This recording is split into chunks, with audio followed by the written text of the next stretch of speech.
अस्सलाम वालेकुम, नमस्कार, सत श्री अकाल एंड गुड इवनिंग। मैं हूं अर्ज़ू काज़मी और आप देख रहे हैं पॉइंट ऑफ व्यू। हमारे साथ हैं जी सुमित जैन साहब, जो कि फ़िल्म देखने आए हैं और अभी मैं इनकी फ़िल्म बना रही हूँ। और वो भी चाइनीज़ देखो, फ़िल्म देखने आए हैं। पता नहीं सॉन्ग वॉन्ग भी होते हैं कि नहीं? सर पहले ज़रा थोड़ा बता दीजिए, सॉन्ग वॉन्ग होते हैं चाइनीज़ मूवीज़ में कि नहीं? कुछ नहीं होता। बस उसमें बस ये है कि जल्दी-जल्दी चलती है मूवी और अच्छी स्टोरीज़ इन्होंने लगानी शुरू कर दी है पहली बार। और कुछ इंस्पिरेशंस ये बॉलीवुड से लेते हैं। अभी जैसे भारत में मूवीज़ बनती हैं, ये वहाँ से स्टोरीज़ लेते हैं। दे दे हुँ। Like Indian movies a lot, क्योंकि यहाँ पे जो इंडियन मूवीज़ हैं, उसका कुछ एक रीज़न होता है, एक पर्पस होता है पीछे, कोई स्टोरी होती है। तब इन्होंने वो वॉर की जो मूवीज़ होती थी, पहले यहाँ पे बनती थी, इन्होंने उसको बनाना बंद कर दिया है। थोड़ी-सी ढंग की मूवीज़ बनानी शुरू कर दी है। उनको पता है कि इतना बड़ा कस्टमर आ रहा है, तो अच्छी मूवी तो बनानी पड़ेगी। बिल्कुल ऐसा ही है और ख़ैर बॉलीवुड मूवीज़ तो सभी जगह देखी जाती है, लेकिन सर ड्यूरेशन कितना होता है इनकी मूवीज़ का? वही डेढ़ डेढ़ 2 घंटा, पौने 2 घंटे जैसे अमेरिकन मूवीज़ होती हैं, वैसे ही हाँ, इनकी राइट। छोटी मूवीज़ होती हैं। बहुत लंबी मूवीज़ नहीं बनाते हैं, क्योंकि जब गाने निकाल दो इंडियन मूवीज़ का, तो वो भी तो डेढ़ घंटे में खत्म हो जाती है। वही हाल इनका है। ऐसा ही है। लेकिन सर हम बात कर रहे थे चाइना और इंडिया की, वो हमने खैर मूवी से स्टार्ट लिया, ज़ाहिर है कि दोनों जगह पर ही जो है वो इम्पोर्टेंस है। कहा ये जा रहा है कि वीज़ा फैसिलिटीज़ जो है वो भारत देगा, आपके यहाँ यानी जो टेक्नीशियंस होंगे या टेक्निकल काम जो लोग करते हैं उनके लिए। तो क्या देख रहे हैं आप? एक तरफ टेंशन है बॉर्डर पे, एक तरफ कहा जाता है जी हम जो भी हथियार बना रहे हैं वो हम चाइना के लिए बना रहे हैं, हमें आप लोग कह देते हैं कि नहीं आपके लिए नहीं है। ये और बात है कि 2 ही गोले इधर भी हो सकता है आज। लेकिन आप लोग जो है वो चाइना और भारत जो है वो आपस में काम भी कर रहे हैं, ट्रेड भी कर रहे हैं और आप वीज़ास में भी कुछ ना कुछ जो है वो आसानी पैदा कर रहे हैं। कैसे देख रहे हैं आप इस रिलेशन को? पहले तो मैं हथियारों के ऊपर मैं आपको जवाब दे दूँ, कि आपने बोला कि आप 1-2 इधर भी यूज़ कर लेते हैं। हम यूज़ नहीं करते हैं, हमने प्रैक्टिस किस पे करनी है, यूज़ कहाँ करना है, हमारा बड़ा क्लियर है। तो हमने गलती से ब्रह्मोस आ गया था आपकी तरफ, जो 3 दिन के बाद पता लगा था आपको कि हाँ, हमारी कंट्री में कोई ब्रह्मोस भी आया है, क्योंकि लोकल लोगों ने बताया था आपको। तो वो इसलिए प्रैक्टिस हम कहीं करते हैं, चलाएँगे कहीं और। तो ये तो मैं मैटर वो क्लियर कर दूँ आपको। तो दूसरा जो ये जो इन्होंने वीज़ा शुरू किया है भारत ने, पहले कई लोगों ने मुझे भी बोला कि भई भारत ने वीज़ा देने शुरू कर दिए चाइनीज़ को। गलत इन्फॉर्मेशन है। चाइनीज़ को वीज़ा भारत नहीं दे रहा। अगर कोई वहाँ पर घूमने-फिरने आना चाहता है, टूरिस्ट वीज़ा पे आना चाहता है, कोई फैमिली वीज़ा पे आना चाहता है, उसे वीज़ा नहीं दिया जा रहा। मेरी वाइफ़ है, उसे भी वीज़ा नहीं मिल रहा। और अगर कोई टेक्निकल आदमी है, यानी कि किसी कंपनी से कोई मशीन खरीदी है, उसकी इंस्टॉलेशन करने के लिए आना है, रिपेयर करने के लिए आना है, तो पर्टिकुलर एक वो वाला वीज़ा है, जो देना शुरू किया है भारत की गवर्नमेंट ने, कि अगर मशीन खरीद ली है, उसकी इंस्टॉलेशन 2-2 साल हो गए, इंस्टॉलेशन नहीं हो पा रही, उसका नुकसान हमें हो रहा है, तो बड़ा ही टारगेटेड हम वीज़ा इश्यू कर रहे हैं चाइनीज़ को। क्योंकि चाइना को बोल दिया, भारत से ट्रेड करना है, इंक्रीज़ करना है, पहले पीछे हटो। तो ये पीछे हटना पड़ेगा और भारत को पीछे हटाना आता है, चिंता मत करो। हमने वो काम करने शुरू कर दिए हैं कि ये तड़फ रहे हैं कि हमसे ट्रेड चाहिए, हमसे बिज़नेस चाहिए और हम इनके स्क्रू टाइट करते जा रहे हैं। स्क्रू इनके पास ज़्यादा होते नहीं है, क्योंकि आपको पता ही है, मैं बोल नहीं सकता हाइट के ऊपर, क्योंकि वे थोड़ा रिस्ट्रिक्शन होती है। बट स्क्रू हमने टाइट करने शुरू कर दिए हैं और हमें पता है कहाँ पे स्क्रू, कौन से स्क्रू और कौन से स्क्रू ड्राइवर से टाइट किए जाते हैं। लेकिन सर कई जगह पे ये भी न्यूज़ चल रही थी कुछ दिनों से कि भारत और चाइना जो है वो एक दूसरे के साथ बात करना चाह रहे हैं, अपने जो रिलेशंस हैं उनको बेहतर करना चाह रहे हैं। उसको लेके यकीनन पाकिस्तान में भी कई लोग बात कर रहे थे कि इन दोनों की आपस में दोस्ती हो गई तो हमारा क्या होगा? जैसे कहते हैं तेरा क्या होगा कालिया? वो वाली बात चल रही थी तो मुझे ये बताइए मैं आपको क्या मैं अपने आप को ही कह रही हूँ सारे पाकिस्तानी उठ के मुझे बुरा भला बोलेंगे, लेकिन बात सारी है कि वाकई में अगर हिंदुस्तान और चाइना की आपस में बन गई तो पाकिस्तान की पोजीशन जो है काफी वीक हो जाएगी। तो आप लोग आपको आप लगता तो है ऐसे दोनों कह रही हैं, दोनों के टर्म्स बेटर बेटर होने जा रहे हैं? आप तो ऐसे कह रही हैं जैसे पाकिस्तान की पोजीशन बड़ी स्ट्रांग है, वीक हो जाएगी। वो भाई पहली वीक थी और वीक हो जाएगी, ये बोलो। तो पहली बात तो ये है कि आपकी पोजीशन जो है वो और ठंडे खूह में जाएगी, बस और कुछ नहीं होगा। अभी जो भारत और चाइना की बात में बीच में जो बातचीत है, ये अभी से नहीं है, 2020 से चल रही है। 28-29 बार मीटिंग हो चुकी है, कई सहमतियां हो चुकी हैं, एक दो चीजों पे डिफरेंस ऑफ ओपिनियन है, तो उसके ऊपर अब हमें मालूम है कि कैसे चाइना को दबाना है। हमारा अपर हैंड है, ताश के सारे पत्ते हमारे पास हैं, जोकर भी हमारे पास है, पार्लियामेंट में सो जाता है। तो इसलिए जो ताश के पत्ते हमारे हाथ में होने के कारण अब हम प्रॉपरली फ्लैश दे सकते हैं, अपने टर्म्स को डिक्टेट कर सकते हैं चाइनीज को, और हमने करना भी शुरू कर दिया। क्योंकि जो वांगी हैं, उन्होंने एससीओ की मीटिंग में जयशंकर जी से मीटिंग करी, उसके बाद भी मीटिंग हुई है। जिस फोरम में होती है, जयशंकर जी एक ही बार बोलते हैं, पीछे हट, साडा हक इत्थे रख, पीछे हट। तो जो चाइना है उसको अब ये मानना पड़ेगा कि only thing is they want a face saving, कि भारत कैसे फेस सेविंग दे सकता है ताकि वो पीछे भी हट जाए और इनका नाक भी बची रहे। अब वो है कि टूटी हुई नाक लेके आते हैं, प्लास्टर लगा होता है, क्योंकि हमने अच्छी तरह से मारा था उनको। खून अभी भी निकल रहा होता है जब भी वो मीटिंग करने आते हैं हमारे साथ बॉर्डर के इश्यूज के ऊपर। तो इस वक्त भारत के पास एक अच्छा लीवरेज है कि हम चाइना के साथ नेगोशिएट कर सकें, और भारत कर भी रहा है। मुझे लगता है एक सेफ पैसेज की बात है कि कैसे चाइनीज को एक सेफ पैसेज देकर उन्हें पीछे धकेला जाए। उसी के ऊपर एक टर्म्स रह गई हैं। जिस दिन भारत की गवर्नमेंट मेरे से बात करेगी, मैं उन्हें वो फॉर्मूला भी दे दूंगा। लेकिन सर साथ साथ अगर हम इसराइल की और ईरान की बात करें तो उसमें आपके ख्याल से जो चाइना की गवर्नमेंट है वो क्या स्टैंड ले रही है? क्योंकि जो यहाँ पर थोड़ी बहुत न्यूज आ रही होती है उस हिसाब से तो वो इसराइल को ही गलत ठहरा रहे हैं। हम्म। पहली बात यह है कि चाइना ने ईरान को समझाया है कि यहाँ पर यूएसए एक युद्ध चाहता है, तुम्हारे कंधे के ऊपर बंदूक रखकर वो चलाएगा, और बाद में तुम्हारे ही सर पे गोली मारने वाला है, तुम युद्ध के अंदर एंटर मत करना। अभी आपने देखा कि ईरान के अंदर हमास का एक जानवर आया था, कॉकरोच, उसे मार दिया गया। कहाँ पर? ईरान में मारा है। बोलते हैं कि इजराइल ने मारा है, लेकिन जो अंदर की खबर ये है कि ईरान की जो अपनी खुफिया एजेंसी है, उन्होंने इजराइल के साथ मिलकर, क्योंकि ये शिया है, जो सुन्नी आया था उसको मार दिया गया। किसके कहने पर? चाइना ने इसके अंदर इंटरवीन किया है कि तुम यहाँ पर कोई भी युद्ध करने की सिचुएशन मत क्रिएट करो। पहली बार है कि ईरान और इजराइल की जो फोर्सेस हैं उन्होंने इकट्ठे मिलकर ये सुन्नी को मारा है, सुन्नी को सुन कर दिया। तो ये जो काम है, ये चाइना बहुत ही खूबसूरती से एक प्लान करता यहाँ पे करता जा रहा है, ताकि जो अमेरिका चाहता है कि यहाँ पर युद्ध हो, बाइडेन को एक बड़ा ही स्ट्रेंथ वाला एक लीडर दिखाया जाए या अमेरिका को हीरो बनाया जाए, वो ये नहीं होने देना चाहते। पहले इन्होंने काम क्या किया, ईरान और सऊदी अरेबिया की दोस्ती कराई चाइना ने। अभी वो ईरान और इजराइल की दोस्ती, तो मैं नहीं बोलूंगा कि दोस्ती करवा सकते हैं, लेकिन हाँ, इकट्ठे मिलकर काम जरूर करवा रहे हैं। उसका रीजन एक और भी है।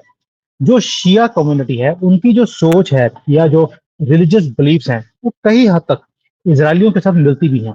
इसलिए कई नया एक गेम शुरू हो गया है कि अगर आप सोच के देखिए, आपने पहले बोला था कि हमारी तो वाट लग जाएगी, अगर ईरान और इसराइल इकट्ठे हो गए, इधर भारत और चाइना इकट्ठे हो गए, तो अड्डा की होगा कालिया, ये आप सोचो।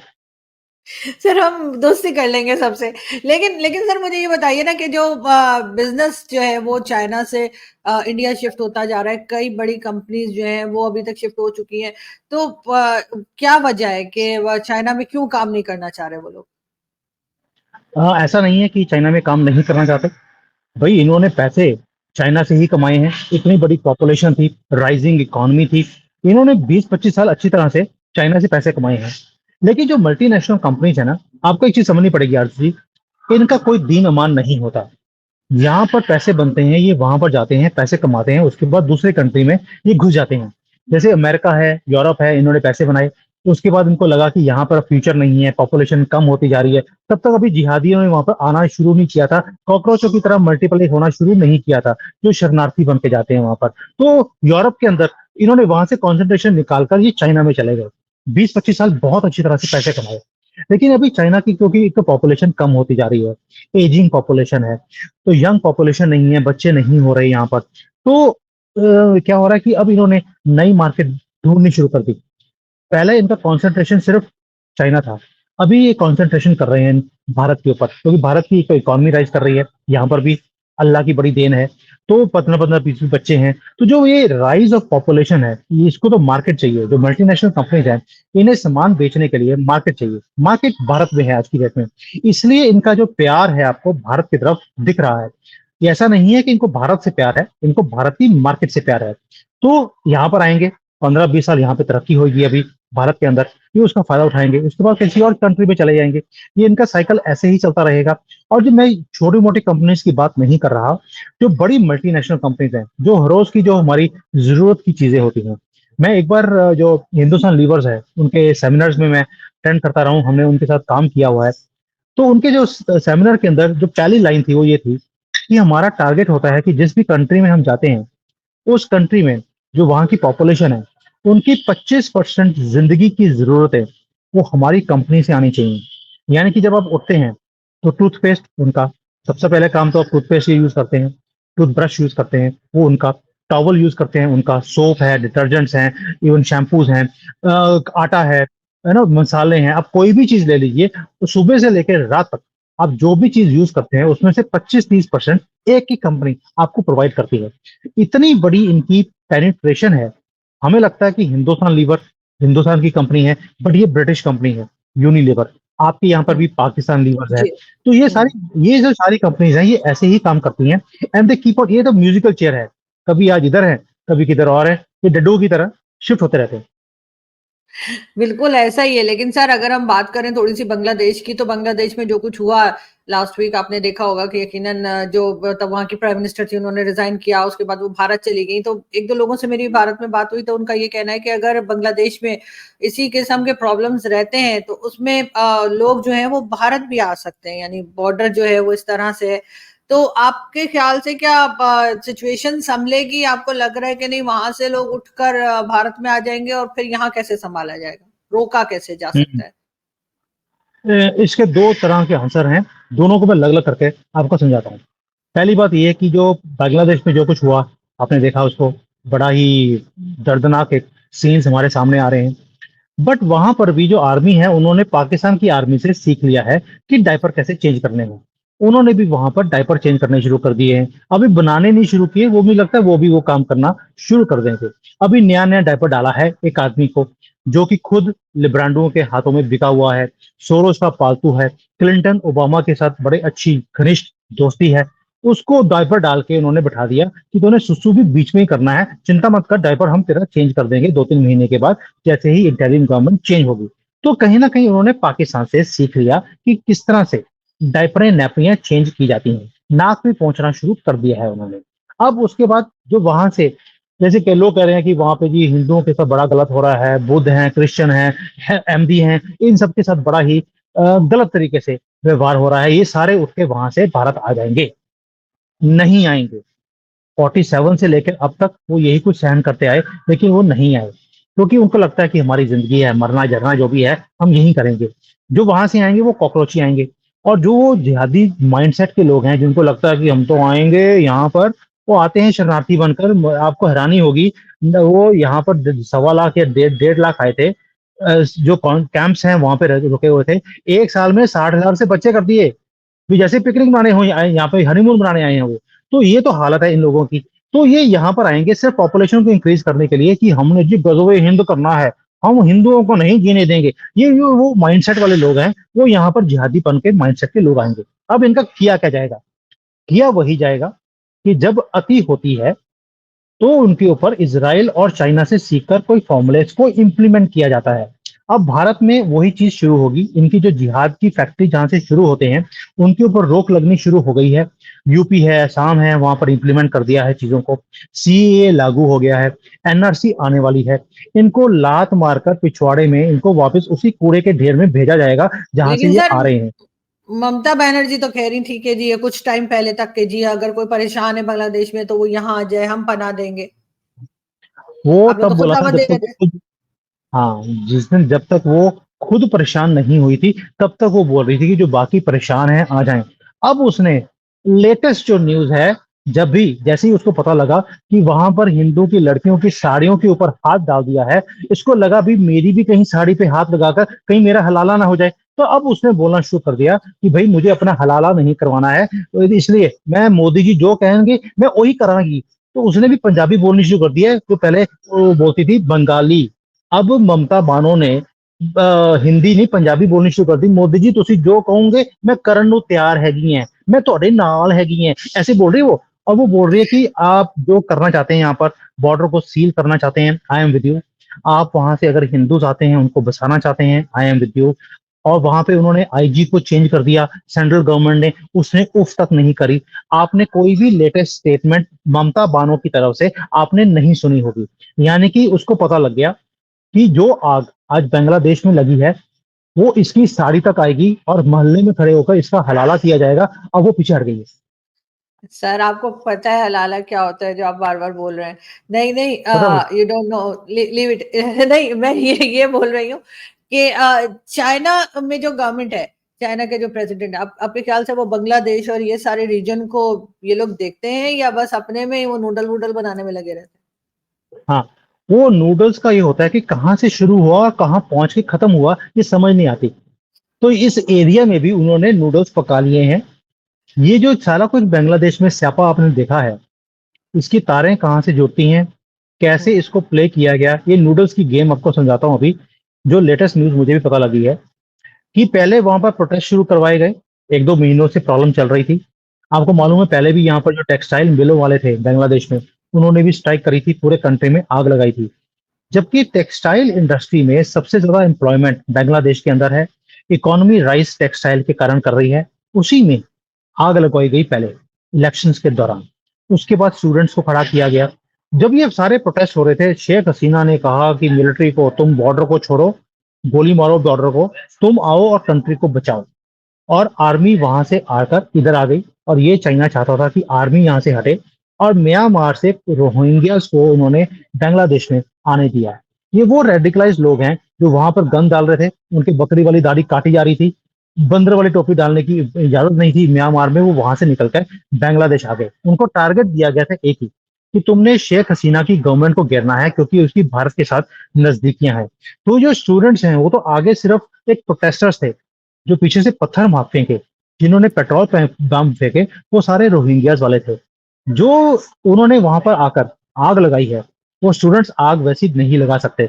वो तो एक जोश में, ठीक है, उन्होंने प्रोटेस्ट किया, पीछे हट गए, जाने भी दी, बॉम्ब फेंके गए रोहिंग्यास की तरफ से। बड़ा ही प्लान्ड वे से ये काम हुआ है। ये नूडल्स आपको आज समझ आएंगे ये कहाँ से शुरू हुए और कहाँ जाके खत्म हो रहे हैं। खत्म, जो चाइना की प्लानिंग है वो ये है कि ये नूडल्स शुरू हुए थे म्यांमार से, खत्म हो हुँ। भारत में जाकर, ताकि भारत जो सारी कंपनीज उठ उठ कर भारत में आ रही हैं, उनकी जो कंसंट्रेशन है वो चाइना की तरफ है ही नहीं। वो ना तो यहाँ पर एक्सपैंड करना चाहती हैं, ना पैसा लगाना चाहती हैं, अनएम्प्लॉयमेंट बढ़ाते जा रहे हैं, यहाँ से फैक्ट्रीज बंद करते चाइना से वो भारत जा रहे हैं। तो इनको रोकने का तरीका एक ही है, ये जो नूडल्स हैं रोहिंग्या नाम के, ये म्यांमार से बांग्लादेश में आग लगाते लगाते ये पाकिस्तान भी जाएंगे और ये भारत आएंगे। टारगेट भारत है और कुछ भी नहीं है। तो ये जो नूडल्स पकाने वाला काम है, वो उन्होंने अपने कंट्री में गैस यूज करनी बंद कर दी। अभी वो बांग्लादेश, म्यांमार और आगे जाकर भारत की गैस यूज करने वाले हैं इनको पकाने के लिए। देखते हैं कहाँ तक कामयाब होते हैं।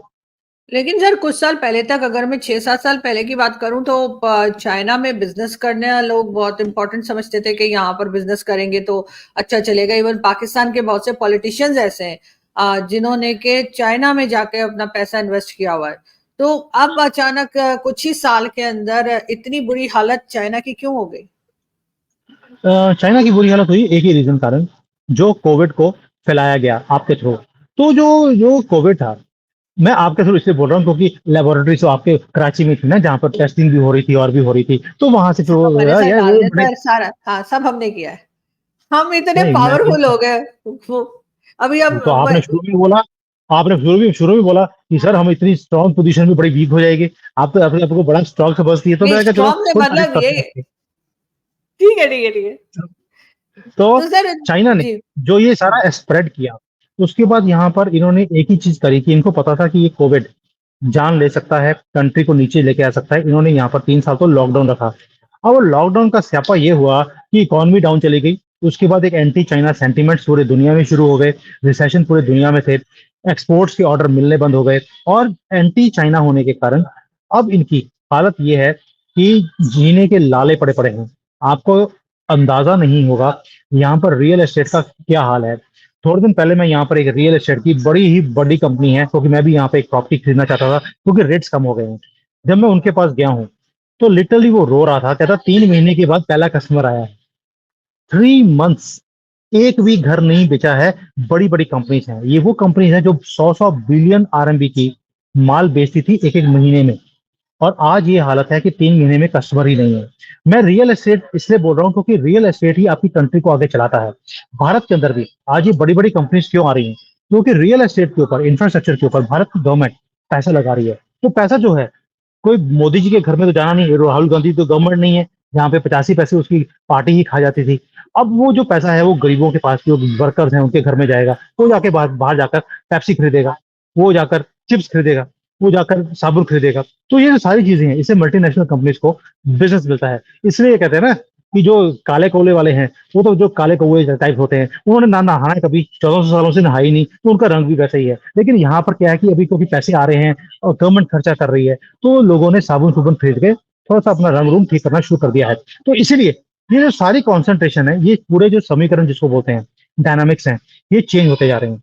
And this is the effect which is seeing right now. और जो चाइना अभी डाउन जा रहा है, वो सिर्फ कोविड के कारण डाउन गया है। थोड़ा सा ट्रंप ने भी इनकी वाट लगाई थी, कुछ सैंक्शन कर दिए थे, कुछ इनके ऊपर ड्यूटीज लगा दी थी। और अब आगे जाकर नवंबर में अगर ट्रंप दोबारा आ गए, तो मैं पहली बार बता रहा हूँ, उन्होंने पहला काम यही करना है कि चाइना को घुटनों पे ले आना है। चाइना ऑलरेडी घुटनों पे है, उसके बाद वो ये कि घुटने कहाँ जाएंगे, मुझे नहीं समझ आता। सर वो तो देखा जाएगा जब ट्रम्प आते हैं तो क्या होता है। इस वक्त तो ट्रम्प को काफी टफ टाइम मिल रहा है, लेकिन बहरहाल ये सारी न्यूज है उनके ऊपर हमारी नजर रहेगी। और आप पिक्चर देखिए और हम आपसे दोबारा बहुत जल्द मिलेंगे। Thank you so much. Thank thanks for you. Joining the show. Thank you sir.